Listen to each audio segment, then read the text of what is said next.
I'm Liz, and by some twist of fate, I'm married to the most amazing guy I've ever met, Alex. We're both 28, living in our own place, managing our bills, and enjoying a life that's entirely our own.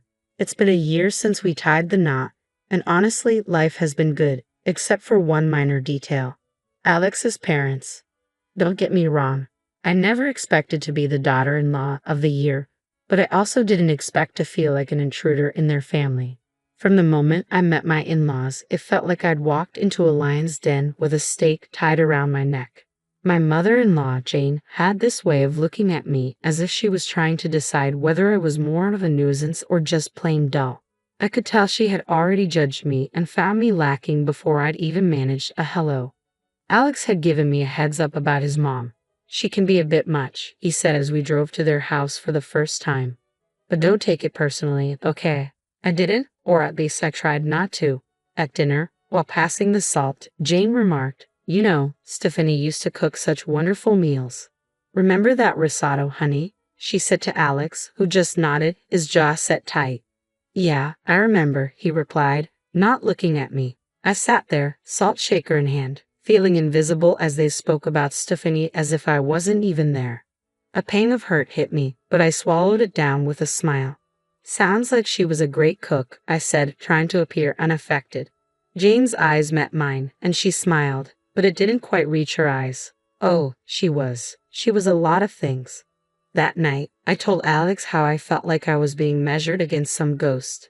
Alex hugged me close. "You're the one I chose, Liz. That's all that matters." I wanted to believe him, but I soon realized that Jane had a long game in mind, and I was just a pawn she was eager to sacrifice. Living with allergies is more than just inconvenient. It feels like having a shadow constantly whispering danger in your ear. Peanuts have been my arch nemesis since childhood. It started with a spoonful of peanut paste and a trip to the emergency room that left my parents with a clear message: keep her away from peanuts, and a long list of other foods if you want her to grow up. It's not just peanuts, though. Soy, peas, cherries, almonds, tomatoes, apricots, bananas, and even potatoes are off limits. It's a list that raises eyebrows with waiters and makes friends hesitate to invite me over for dinner. Jane knows this list by heart, yet every time we're over for dinner, she questions it. "Are you sure you can't even have a little bit of this pie? It has almond extract," she asked with a tone that wavered between concern and disbelief. I'd smile politely, though I'd rather not, and say, "Yeah, I'm sure. Thanks, though." It was the same routine every time. I remember a particular family gathering where I was carefully navigating the buffet, mentally running through my checklist of safe foods. Alex was by my side, plate in hand, trying to help me find something I could eat without risk. That's when Jane swooped in with her sickly sweet voice. "Liz, you must try this casserole." I made sure it was Liz-friendly, she announced. But the glint in her eye didn't match her supposedly nurturing words. Alex paused with his fork midair. "Mom, you use cream of mushroom soup in this, right?" he asked, knowing that many brands include soy, which is a big no-no for me. Jane's smile faltered for a moment. "Oh, I think so. It should be fine," she said, her voice trailing off. But I knew it wasn't fine. We made our excuses, and I left the casserole untouched, though the incident lingered in my mind. It felt like a small victory in an ongoing battle where Jane seemed to hold all the cards because she controlled the kitchen. Navigating this world has become a careful operation. Dining out is like a strategic maneuver. Alex and I were at our favorite Italian place, a rare gem that understands the seriousness of food allergies. I recited my usual spiel to the waiter, who nodded in understanding. Alex watched me with those soft eyes of his, the ones that said he'd do anything to make my life easier. "You okay?" he asked after the waiter left. "Yeah, I'm fine. I just hate making a fuss," I replied, folding my napkin in my lap. "You're not making a fuss. You're making sure you don't, die," he said, half joking, half serious. I laughed, a short, grateful sound. "Well, when you put it that way." After dinner, as we walked under the clear night sky, I felt light and happy. That's when my phone buzzed with a text from Jane. Her words felt like a cloud over the moon, darkening the moment. "Be careful, Liz. Not everyone takes your conditions seriously. Wouldn't want anything to happen to you." I read the text to Alex, who wrapped an arm around me, pulling me close. "She's just trying to get to you," he said, but as much as I wanted to brush it off. I couldn't shake the feeling that Jane's message was more than just a jab. It was a warning, a reminder that my allergies made me vulnerable, not just to food, but to people like her who saw it as a weakness to exploit. The rest of the walk home felt heavier, overshadowed by the sting of her words. I couldn't stop thinking about all the close calls and accidental exposures and how easily something could go wrong. It wasn't just the peanuts, soy, or peas. It was the realization that my allergy was more than a personal struggle. It was a vulnerability that someone like Jane could see as an opportunity. That thought was scarier than any allergic reaction I'd ever had. Dinners at Jane's house always felt like a carefully orchestrated production where everyone knew their parts except me. I was the wild card, the one who could unintentionally cause a scene with a single bite. Alex tried his best to make things better, but there's only so much you can do when you're on someone else's turf. One particular evening, the tension was as thick as the gravy on the table. Jane was bustling around, placing dish after dish on the table. I sat there, my own plate empty, waiting to figure out what I could eat without risking the trip to the hospital. Alex, darling, pass the green beans to Liz. They're just divine, Jane said, her voice dripping with sweetness that didn't reach her eyes. I eyed the beans warily. What's in them? I asked. Oh, just a touch of almond slivers for crunch, she said, waving a hand dismissively. I raised my hand to stop Alex's reach. I can't eat those. Remember, almonds are a no-go for me. Jane feigned surprise, placing a hand on her chest. Oh dear, I must have forgotten. Silly me. Alex's chair scraped back as he stood up. Mom, this is serious. Liz could end up in the hospital. His voice was firm, edged with frustration that made Jane's eyes narrow slightly. I just wanted to make something nice, she said defensively. It's not my fault Liz has all these allergies. The room fell into an uncomfortable silence. The other relatives glanced around, forks paused midair, unsure where to look. I felt a flush creeping up my neck, embarrassed by the sudden spotlight. Alex's dad, Mark, tried to break the tension. Let's just enjoy the meal, shall we? There's plenty Liz can eat. But the damage was done. The rest of the dinner passed in strained politeness, with Jane asking pointed questions about my allergies as if she were taking notes for next time. Later, when Alex and I were alone, he apologized. I'm sorry, Liz. I should have double-checked everything before we came. I shook my head, weary of always feeling like a problem to be managed. It's not your fault, but I'm starting to think your mom does these things on purpose. He didn't answer, and he didn't need to. We both knew the truth. Jane was serving up a side of malice with every meal, and I was the main course. I could always tell when Jane had been working on Alex. He'd get this distant look in his eyes like he was seeing me but also seeing through me, weighing her words against his own judgment. That evening was no different. It felt like a cloud had settled over him before he even said a word. Mom thinks we should consider. Well, she thinks we might not be thinking about the future enough. Alex muttered, not meeting my eye as he fumbled with the TV remote. The future? I asked, a sinking feeling in my gut. Yeah, you know, kids and your health issues, he continued, the word issues hanging awkwardly between us. I felt a tightness in my chest. She talked to you about my allergies again, didn't she? He sighed, setting the remote down. She's just worried, Liz. She thinks it's a lot for us to handle, especially if we want a family.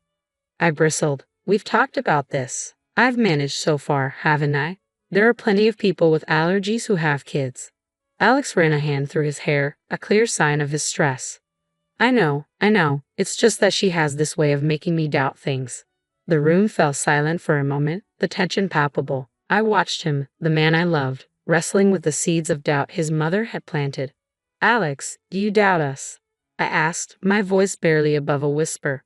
No, he looked up, his eyes clear and firm. No, I don't. I just hate that she keeps bringing it up. I hate that it makes us fight. I reached for his hand, our fingers intertwining. We're not fighting. We're on the same side, remember? He nodded, pulling me into a hug. You and me against the world. Right? I said, though as I held him, I couldn't shake the feeling that Jane's words were like weeds threatening to overtake the beautiful thing we had. I realized then that it wasn't just my allergies that needed managing. It was the doubts that could seep into even the strongest relationships. When the news of my pregnancy came, Alex's voice was a mix of pride and caution as he assessed his mother's reaction. That's wonderful, Jane managed to say, the words sounding foreign on her tongue. We must have a family dinner to celebrate. I was skeptical. Celebrations at Jane's were rarely just celebrations, but the hopeful look in Alex's eyes convinced me to agree. On the night of the dinner, the house buzzed with relatives. Jane played the perfect hostess, gliding from guest to guest with an almost convincing grace. When she reached us, her smile was practiced. "Congratulations, Liz," she said, tone almost too formal. "This is such a joyous occasion."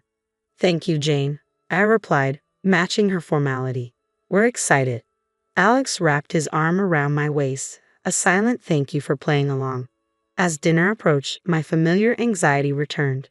A table full of food was a minefield for me, but I hoped tonight would be different.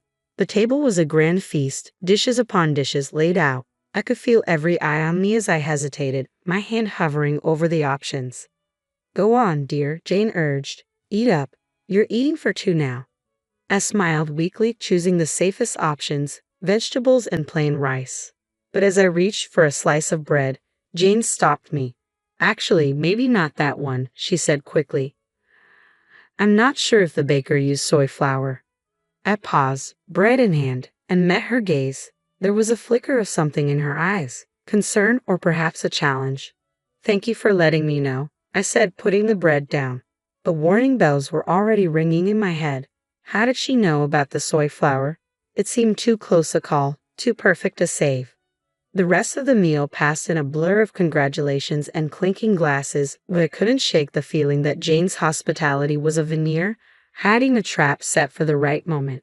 The family dinner in honor of our future baby was nothing short of a banquet.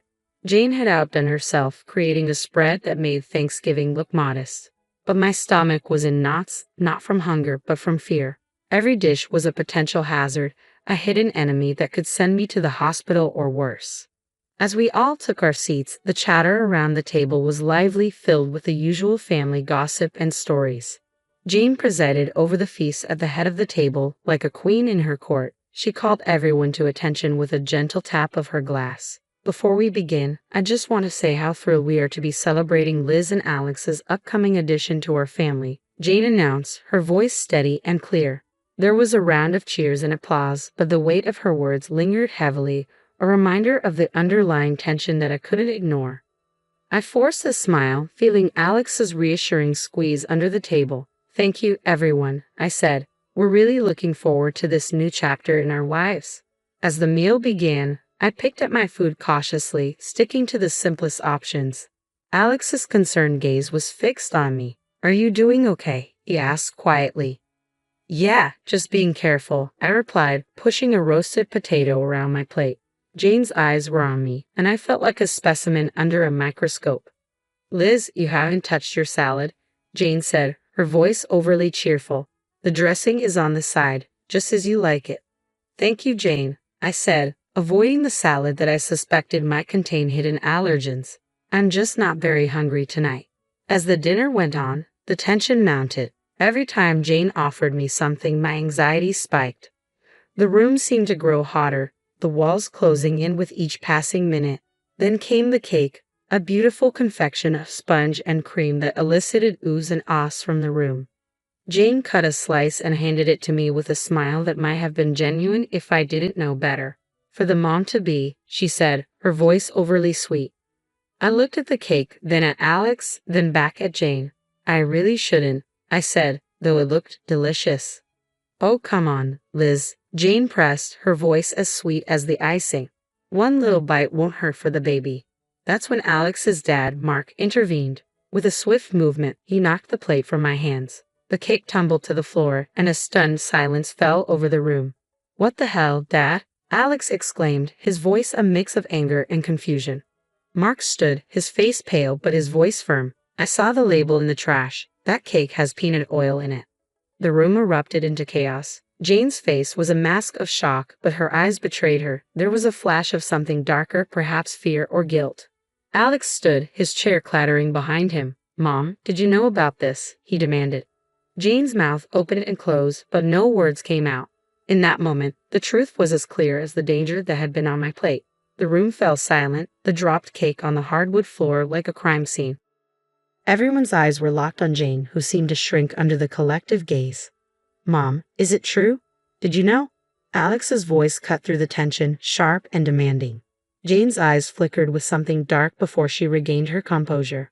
Of course not, she said, her voice trailing off, unconvincing.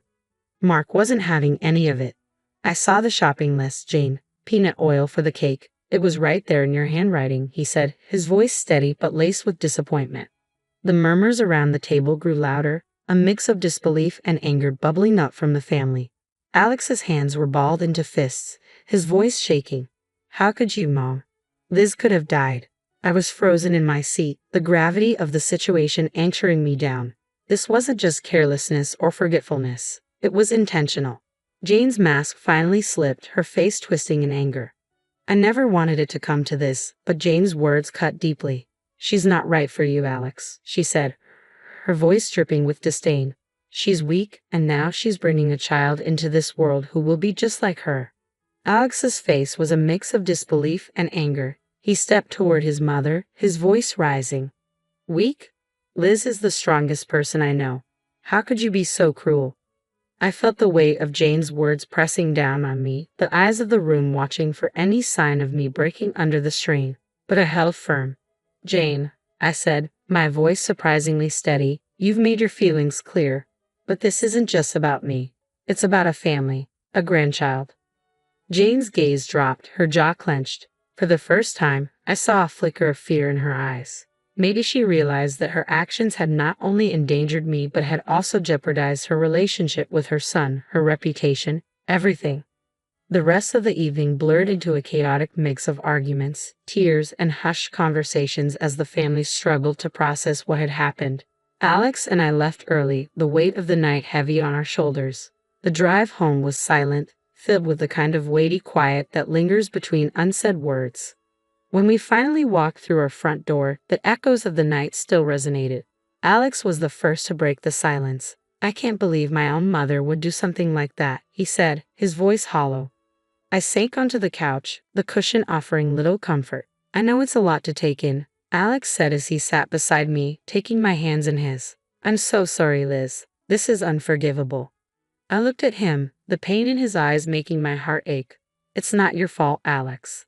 We couldn't have known she'd go this far, I reassured him. But the truth was clear. Jane had crossed the line, and there was no going back. Our family was fractured, some shocked and appalled by Jane's actions, while others struggled to comprehend the situation. In the days that followed, Alex's phone buzzed incessantly with calls and messages. Relatives wanted to express their shock, support, and apologies. Amidst it all, there was a deafening silence from Jane. No apologies. No explanations, just emptiness. A week later, Alex delivered the news. Dad left her, he said quietly. He can't get past what she did. It's been a long time coming. I wasn't sure how to process it. Relief, sadness, pity for Jane. And Jane? I asked tentatively. She's not handling it well, Alex replied, a hint of regret in his tone. She's alone now. We sat in our living room, surrounded by the walls we painted together and the furniture we'd chosen during countless trips to the store. It was our home, filled with our memories and love. Outside, a storm seemed to brew, threatening to uproot everything. Yet in that moment, I realized that despite the turmoil, we had each other. We were a team about to welcome a new life into the world, and that was what mattered most. I love you, Liz, Alex said, pulling me close. I love you too, I whispered back. The fallout from that night would linger, leaving scars that would take time to heal. But as I looked at Alex and the life we had built, and as we prepared for the future, I knew we could weather any storm together. Jane was a chapter in our lives that had ended, a story that would not define us. From now on, it was just us, our baby, and the road ahead. Whatever came, we would face it together.